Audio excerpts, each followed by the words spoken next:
CTET में जो content पे काम किया गया है इन्वायरमेंटल साइंस में, उसके तहत टॉपिक करीब 6 टॉपिक को जोड़ा गया है। उसमें एक महत्वपूर्ण टॉपिक है जानवर, और मैं क्लास 5 का जो ईवीएस टॉपिक है उसी से जुड़ा हुआ पहला टॉपिक मैं ले रहा हूँ, कैसे बनाए चींटी को अपना दोस्त। जो ईवीएस का जो है पहला चैप्टर जो क्लास 5 में दिया हुआ उसी से जुड़ा हुआ है। हम उसका सारांश लाए हैं ताकि सीटेट का जो पेपर है उसमें आपको अहम हो, ज़रूरी हो, और इससे आपको सफलता मिले। तो इसका सारांश जो है उसमें जोड़ा गया है जानवर। सभी जानवर देखने, सुनने, सूंघने व महसूस करने की शक्ति होती है। तो टॉपिक है कि सभी जानवरों के अंदर देखने, सुनने, सूंघने एवं महसूस करने की शक्ति होती है। और ये 4 पॉइंट को दिया गया क्लास 5 में, क्योंकि बच्चों को दिखाना है कि बच्चे किस प्रकार से जानवर देखते हैं, जानवर जो है सो किस प्रकार से देखना है, सूंघना है, समझना एवं उसका जो है सो महसूस करना है। तो पहला उसमें दिया हुआ है सूंघना। पहला जो दिया हुआ है सूंघना टॉपिक है।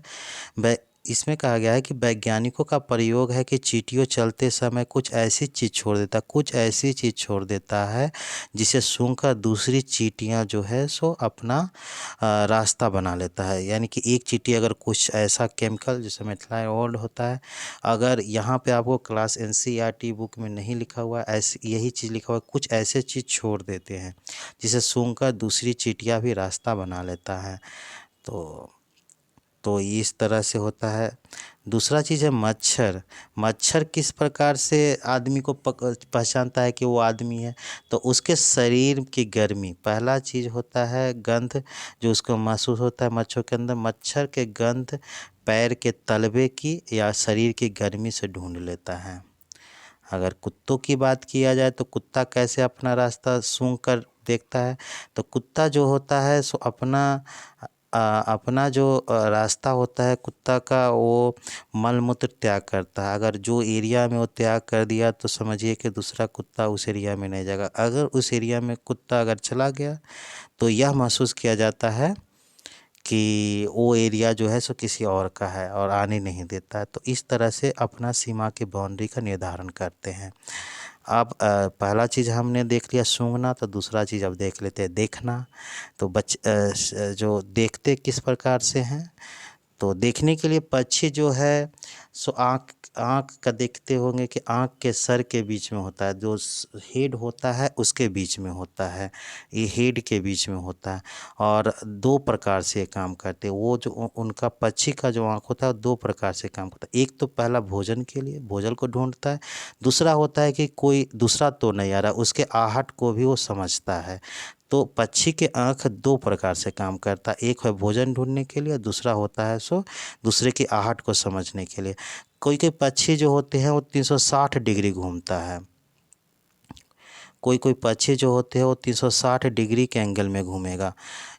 जो 360 डिग्री का एंगल में घूमेगा, तो ये 360 डिग्री का मतलब क्या हो गया कि उसका जो रेटिना होता है जिसको हम पुतली कहते हैं, वो पुतली जो होता है वो स्थिर होता है, उसका पुतली जो होता है वो स्थिर होता है, इसीलिए वो पीछे नहीं देख पाएगा। जैसे मनुष्य की आँख पुतली तो चारों तरफ सराउंडिंग में रहते हैं, घूमते रहता है, लेकिन वो उसका पुतली जो होता है वो स्थिर होता है, जिसके कारण वह जो होते हैं वो पीछे की ओर 360 डिग्री के एंगल में घुमाकर वो देखता है।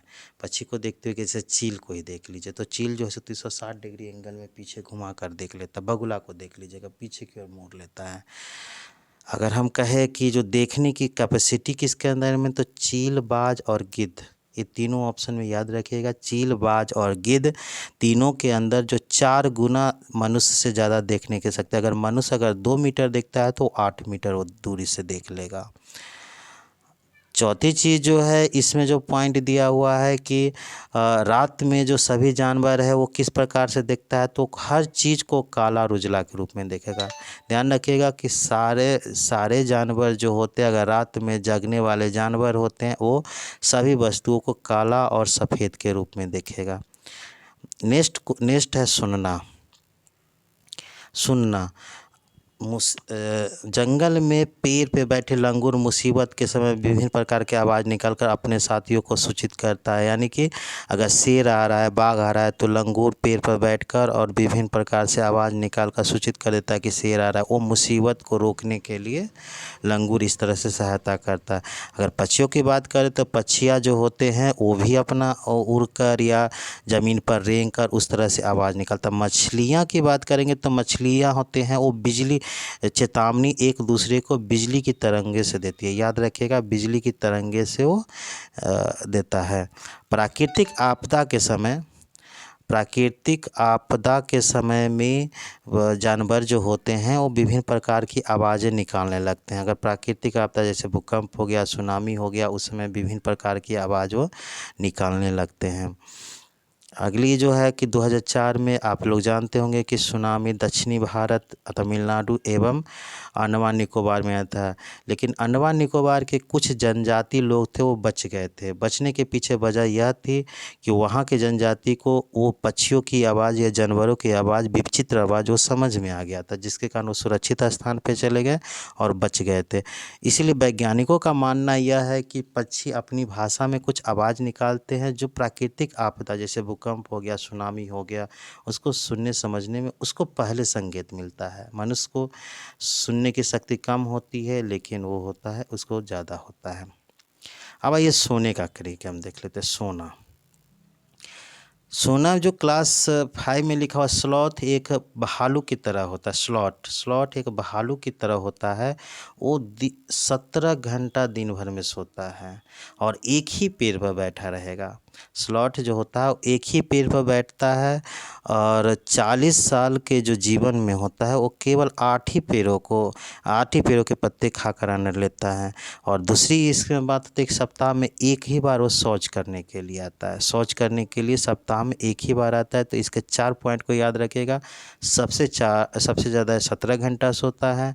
पत्ते जिस पेड़ पर बैठता उसी के पत्ते खाकर रहता है और 40 वर्षों में केवल 8 ही पेड़ों के पत्ते वो खाते हैं। और शौच करने के लिए वो सप्ताह में एक बार आते हैं। 4 पॉइंट को ध्यान रखिएगा। अगर महसूस करना है तो महसूस करना में हम बाघ की महसूस को देख लेते हैं कि बाघ किस प्रकार से महसूस करता है। तो बाघ में होता है क्या, बाघ जो मांसाहारी है या हवा में कंपन से समझ जाता है, भाप लेता है कि शिकार, या भाप लेता है कि शिकार किस प्रकार है। अंधेरे में वो 6 गुना ज़्यादा देखता है और उसकी जो मूंछ होती है उसकी 6 गुना देखता है। अपने मुँह त्याग कर अपने एरिया को बनाता है जिससे दूसरा लोग उसके अंदर में नहीं आए। पत्ती और झाड़ियों के हिलने की आवाज़ से वो पकड़ लेते हैं कि जो किस दिशा की ओर से आ रहा है, किस दिशा की ओर से आता है। और दूसरी चीज़ है उसके कान बाहर की ओर होते हैं। उसके कान जो होते हैं बाहर की ओर होते हैं, जिससे वो विभिन्न दिशाओं की ओर घुमाकर वो आवाज़ को सुनता है। तो बाघ में एक खासियत है, बाघ मौके इनके अनुसार से आवाज़ निकालता है। अगर गुस्से में है तो अलग आवाज़ निकालेगा, बाघिन को बुलाना है तो अलग आवाज़ निकालेगा। उसकी आवाज़ जो होती है वो लगभग 3 किलोमीटर की दूरी तक सुना जाता है। ये हुए कुछ टॉपिक जो कि हमने सुनना, देखना, सोना, महसूस करना एवं बोलने की आवाज़ से हम सभी चीज़ों को हम समझे कि ये जो कौन जानवर किस प्रकार से करते, जो क्लास 5 में है। आगे जो जानवर का जो टॉपिक मिलेगा उसमें आगे और बढ़ाएंगे। अभी फ़िलहाल के लिए इतना ही। Thank you for very much.